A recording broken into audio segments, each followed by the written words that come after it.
Eu vi um vídeo seu, era curto, mas você, a favor da DPF... Qual que era o nome da DPF? O número lá? 635? Da 635, que basicamente tornou os territórios das favelas do Rio de Janeiro um estado, um território de exceção no Brasil.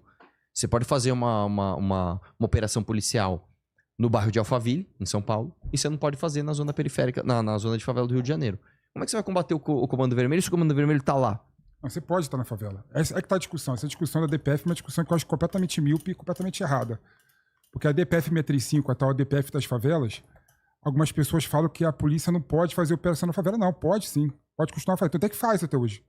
Teve uma operação grande na Rocinha que prenderam vários traficantes do PCC vindos de vários estados da federação, do Ceará. Então sim, pode.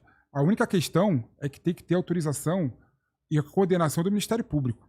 Não só do Ministério Público. Aí as pessoas falam, poxa, quando você coloca o Ministério Público envolvido na operação... Operação vaza. Supostamente você... Mas a operação pode vazar só no departamento policial. Não, mas vamos lá. Você não muda a questão da organização do combate ao tráfico de drogas, né? Colocando o Ministério Público, que teoricamente... É quem vai investigar. É quem vai investigar, é mais do que isso. É quem representa a sociedade também. Mas aqui existem dois pontos aqui, Felipe. Primeiro é o seguinte. Quando você sai da organização policial por si só, você já prejudica o sigilo da operação. Não só por você ir para o Ministério Público. Esse é o primeiro ponto. Porque o Ministério Público, todo mundo sabe, ele é composto por uma maioria de pessoas de esquerda. E mais do que isso, a pluralidade de pensamento do Ministério Público existe. Então, mesmo que fosse, claro que existe, mesmo que tivesse mais pessoas de direita, existiria alguém lá de esquerda que poderia vazar isso e todo mundo sabe que isso acontece. Só que o problema não é só esse. Você não tem que avisar o Ministério Público. Você tem que avisar o Ministério Público, você tem que avisar a Secretaria de Educação, você tem que avisar a Secretaria de não sei o que lá, tanto municipal quanto estadual. Então você começa a envolver, inclusive, órgãos administrativos que tem pessoas que trabalham lá e que podem vazar a operação, cara. E tanto que, por exemplo, isso é uma questão também factual, não é a minha opinião. Membros do Comando Vermelho do Pará foram para o Rio de Janeiro porque entenderam lá como um território mais seguro para eles estarem. Foi preso. Tudo bem, cara, mas o cara... Mostrando claramente que continua tendo operação. Felipe, lógico que não. O cara foi pra lá e falou assim, vamos lá. Se você tem lá, sei lá, 20 membros do Comando Vermelho do Pará que foram pro Rio de Janeiro e foram presos lá, por isso que... Ué, que você tá prendendo esse cara aqui? Ele é do Pará, o que ele tá fazendo aqui? Eu acho que o diagnóstico é o contrário. Claramente ele entendeu que ali era um território mais seguro pra ele. Não é. Acho que essa discussão... Então por que ele mudou? Não, diga uma coisa. E também tem uma questão de preconceito nessa DPF, na discussão da DPF, de achar que na favela é onde tá os principais traficantes, os principais criminosos do Brasil. Desculpa, o líder do PCC deve estar agora tomando o seu champanhe... É verdade. O seu champanhe... Num condomínio de luxo lá no Recreio. Só que existe uma questão. Entendeu? Se você vai... Aí vamos lá, aqui tem duas questões diferentes. A primeira questão é o seguinte, por que você não consegue prender o líder da facção criminosa que está em Alphaville, por exemplo? Ou que está no Recreio? Aí é uma questão jurídica. Você não consegue juridicamente chegar até ele. O problema de você não conseguir prender um traficante na favela, além do problema jurídico, é o problema operacional. Você não consegue fisicamente buscar o cara. Porque, por exemplo, vamos supor que saiu agora um mandado de prisão por um cara que está morando em Alphaville. Você não vai ter ali dezenas de traficantes com fuzil defendendo esse cara. Você não vai ter. A polícia vai lá e vai pegar o cara. Agora, se esse cara estiver no Morro do Alemão, a polícia não consegue chegar lá. Porque você vai ter dezenas de traficantes com fuzil na mão. Não consegue. Aí tá a discussão. A DPF 635, ela não proíbe a operação da polícia nas favelas. Ela só fala que tem que ter ela inviabiliza. Um planejamento estratégico mais aprofundado para evitar a letalidade policial. Mas na prática ela inviabiliza. E você vê que não diminuiu a quantidade de operação na favela. Quando você compara antes da DPF 635 e depois, o número de operação na favela é praticamente o mesmo. Tudo bem, cara, só que a efetividade delas caiu. Então esse argumento que falam que a DPF 635 impediu os traficantes de serem presos, né, e a polícia subir o morro, é um argumento falacioso, né? Porque a operação continua tendo operação e com benefício. O número de pessoas que morreram com incursão policial na favela diminuiu consideravelmente. Acho que era 1000 e pouquinho, foi pra 200 e pouco, né? Ou seja, foi uma... Não, mas aí que tá, ô Felipe. Existe uma outra questão envolvida aqui, que é o seguinte. Você sabe que o Comando Vermelho e o PCC, inclusive eles negociaram uma trégua. E essa trégua faz parte do quê? De um planejamento de até de diminuição um pouco das atividades, porque eles estão no meio de um debate da pena justa. Isso interfere muito, cara, não interfere pouco. Para os caras não é inteligente você discutir no âmbito legislativo diminuição de pena e afrouxamento de execução de pena para os chefes do comando do crime organizado, se o crime organizado está a todo vapor. Então diminui um pouquinho, vamos até fazer trégua entre a gente aqui, vamos discutir isso, afrouxa as penas, depois volta com tudo. É óbvio, isso é uma questão assim, não precisa nem ser um estrategista para saber. Não, mas isso aí nem tem chance de passar no Brasil hoje em dia. Projeto de Não sei, cara. Eu não sei. Sabe por quê? Sabe por quê? No fim do dia, a gente entra em outra instância, né? Que é a instância seguinte: isso talvez não passe via legislativo, mas isso talvez passe via judiciário de uma vez. Pode ser que o STF simplesmente passe uma noite. Não, o quê? A gente já viu tanta coisa. A própria DPF é isso.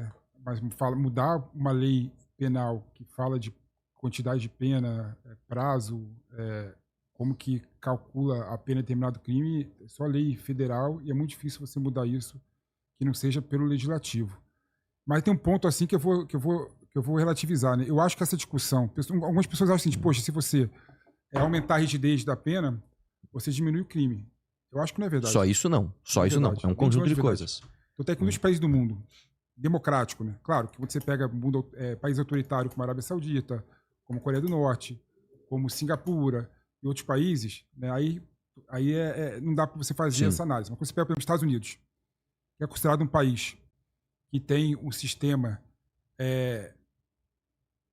de penas altas para todo tipo de crime, né? Do furto ao homicídio, sim, a quantidade de crime que acontece nos Estados Unidos são parecidos com o Brasil. Não é. Não é. Os Estados Unidos, de cabeça, vou tentar lembrar aqui. Se não me engano, os Estados Unidos, que é um país maior que o Brasil, tem muita diversidade. Lá tem muita imigração, lá tem todos os problemas, lá tem todo o caldo social para você ter um caos em termos de criminalidade. Que é miscigenação, diferença social, diferença cultural, extensão territorial, clima diferente. Lá você tem tudo isso. Os Estados Unidos, se não me engano, morrem 7 pessoas a cada 100 mil habitantes. É isso por ano? É basicamente isso. No Brasil, se não me engano, nós estamos passando das 22, 23 pessoas. Então nós estamos falando de um lugar onde tem 3 vezes menos criminalidade em termos de matar homicídios e latrocínios do que o Brasil. Se for só homicídio, né? Hã? Se for só homicídio, né? Falei todos os crimes. Furto, roubo, homicídio. Aqui que é assim, cara, pra mim... É meio que parecido. É que pra mim o homicídio... É alto também. É alto pra caramba. E é um país que... Não vamos comparar com o Brasil.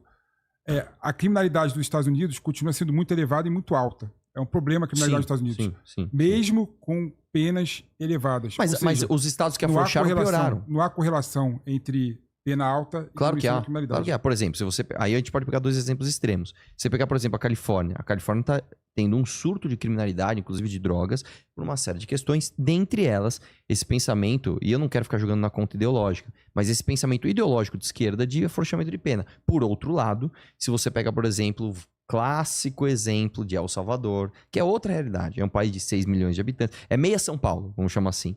Ele saiu do país mais perigoso da América Latina para o país mais seguro do Ocidente, através do enriquecimento de pena, etc, etc.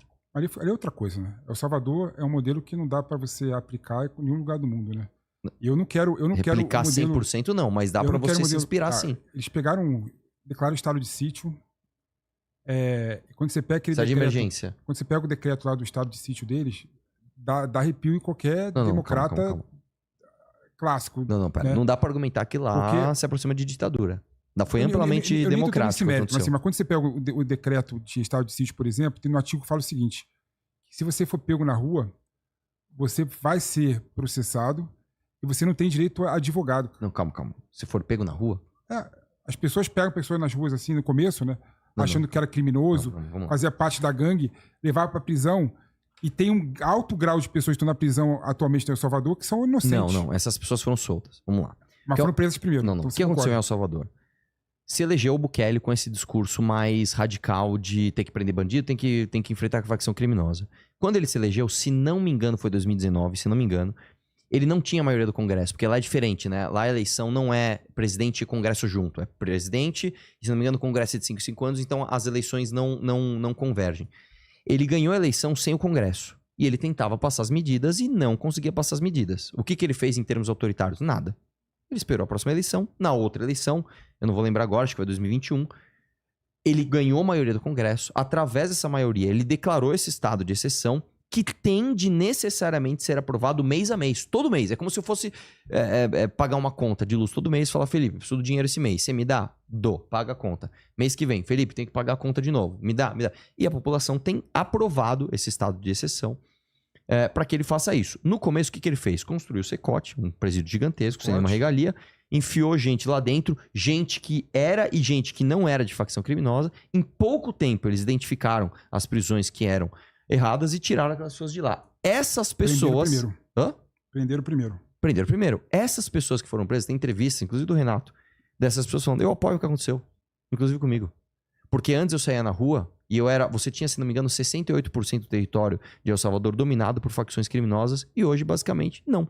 Só pra você ter uma ideia, cara, eu tenho aqui o dado, deixa eu achar o dado, que é o dado de criminalidade lá, é assustador o que aconteceu lá. Só pra você ter uma ideia, cara.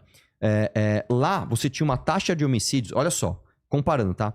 Taxa de homicídios nos Estados Unidos, 7 a cada 100 mil habitantes por ano, que já é alta. Brasil, 22, mais de 3 vezes mais, é altíssima.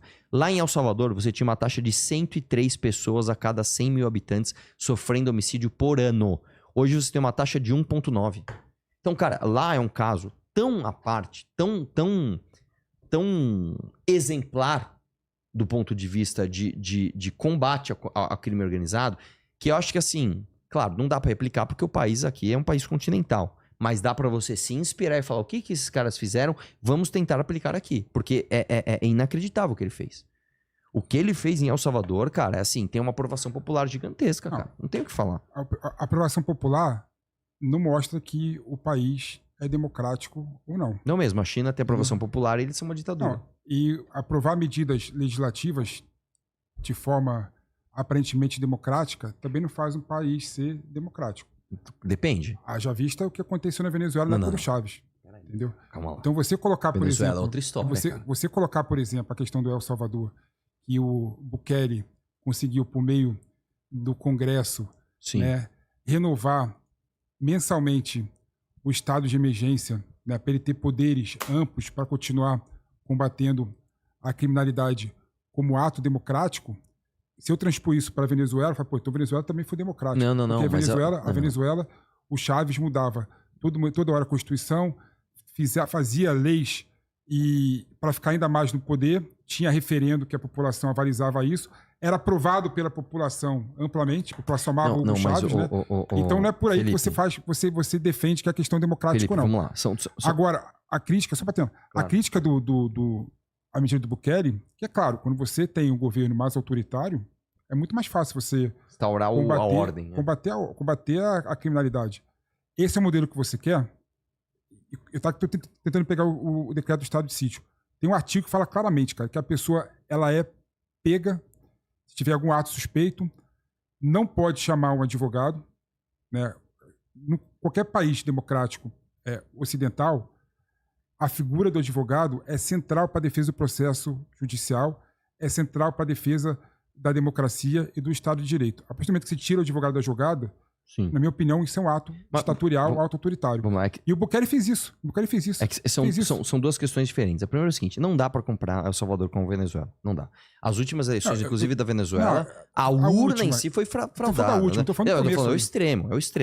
Outra coisa, eu concordo com você que é o seguinte, a aprovação popular não é garantia de você não ver uma ditadura. Em nenhum momento eu disse isso. Agora, eu acho que o que o Bukele fez em El Salvador é uma coisa exemplar. E se há um ponto que não dá para ser replicado aqui, esse é um ponto claro. A gente replica sempre, sem copiar esse ponto. Eu tô dando exemplo. Eu acho que existem mais pontos. Por quê? Porque o Brasil é um país continental de 220 milhões de habitantes. Claro. Você acha, por exemplo, você gostaria do Lula ter amplos poderes? Não, de jeito nenhum. Claro que não. Mas, novamente, eu sou a favor de, em alguma instância, a gente replicar o modelo El Salvadorenho aqui pro Brasil, presidente que ajustando para nossa realidade. Eu não acho que o Brasil tenha solução pronta para nada, tá? Nem para questões econômicas, nem segurança pública. Inclusive, aproveitar esse momento para falar disso daqui. É por isso que o MBL, por exemplo, está fazendo o livro amarelo, né?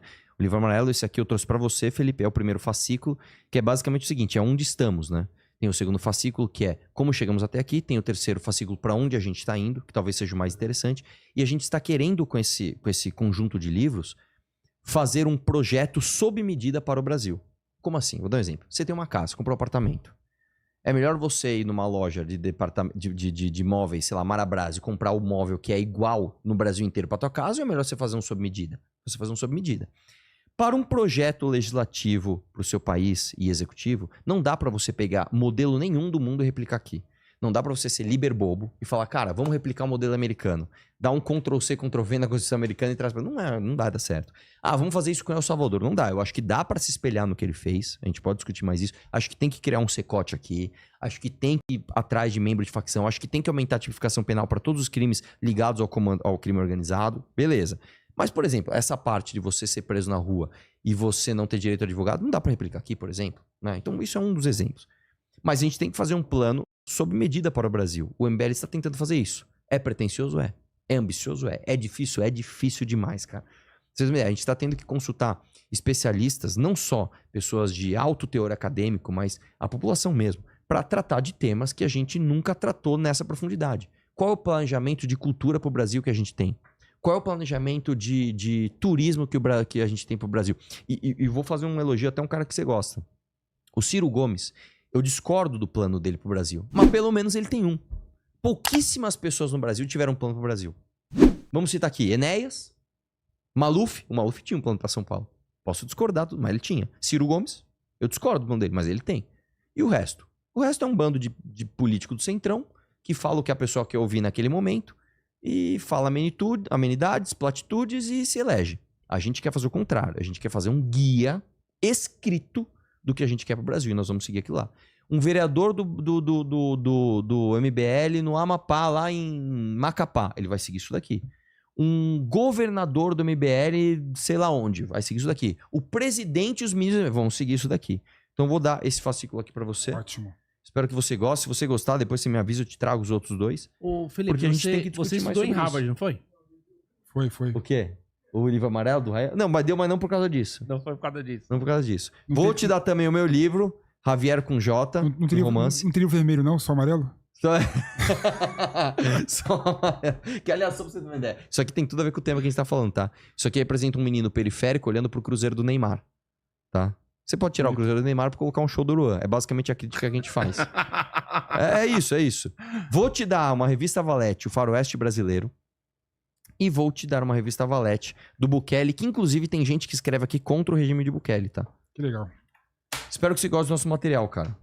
Aqui é assim, tem open bar de material, mano. Só pra ter o material pra discutir o Brasil já é algo que tem que... São vários fascículos, tá? Esse é só o primeiro.